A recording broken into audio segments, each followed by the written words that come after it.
চলমান সাফ অনূর্ধ্ব-20 চ্যাম্পিয়নশিপের ফাইনালে 4-1 ব্যবধানে নেপালকে হারিয়ে বাংলাদেশ প্রথমবারের মতো শিরোপা জিতেছে। বাংলাদেশ দলের পক্ষ থেকে মিরাজুল ইসলাম ছিলেন ম্যাচের নায়ক। তিনি 2টি গোল করেন এবং 1টি গোলে সহায়তা করেন। মিরাজুল ইসলাম প্রথমার্ধে যোগ করার সময়ে দুর্দান্ত একটি ফ্রি কিকে বাংলাদেশকে লিড এনে দেন। দ্বিতীয়ার্ধের 54 মিনিটে একটি পয়েন্ট ব্ল্যাঙ্ক হেডারে দলের লিড দ্বিগুণ করেন মিরাজুল। এরপর 71তম মিনিটে রাব্বি হোসেন রাহুলের একটি অসাধারণ শটে ব্যবধান বাড়ান, যেটি মিরাজুলের দারুণ স্টেপ ওভারের ফলস্বরূপ এসেছে। প্রথমার্ধে নেপাল বেশি দখলে থাকলেও বাংলাদেশের আক্রমণ ছিল অধিক কার্যকরী।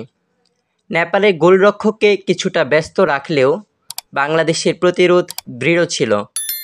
ম্যাচের 80তম মিনিটে সামির তামাং একটি গোল করে নেপালের জন্য একটি সান্ত্বনা এনে দেন।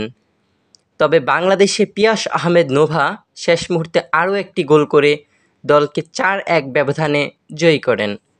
মিরাজুল ইসলাম পুরো টুর্নামেন্টে 4টি গোল করে সর্বোচ্চ গোলদাতা হন। এই সাফল্য বাংলাদেশকে ঐতিহাসিকভাবে তাদের প্রথম সাফ অনূর্ধ্ব-20 শিরোপা এনে দেয়। বাংলাদেশ কোচ মারুফুল হকের তত্ত্বাবধানে দলটি শুরুতে শ্রীলঙ্কাকে 2-0 ব্যবধানে পরাজিত করেছিল। গ্রুপ পর্বে নেপালের কাছে 2-1 ব্যবধানে পরাজিত হলেও সেমিফাইনালে ভারতকে 1-1 ড্র করে পেনাল্টি শুটআউটে 4-3 ব্যবধানে পরাজিত করে ফাইনালে পৌঁছায়। ফাইনালে নেপালের ঘরের মাঠে সান্ধ্যকালে অনুষ্ঠিত এই ম্যাচে বাংলাদেশ দলের পারফরমেন্স ছিল অসাধারণ। খেলা শেষে মিরাজুল ইসলাম, রাব্বি হোসেন রাহুল এবং পিয়াস আহমেদ নোভা দলের মূল হিরো হিসেবে আবির্ভূত হন।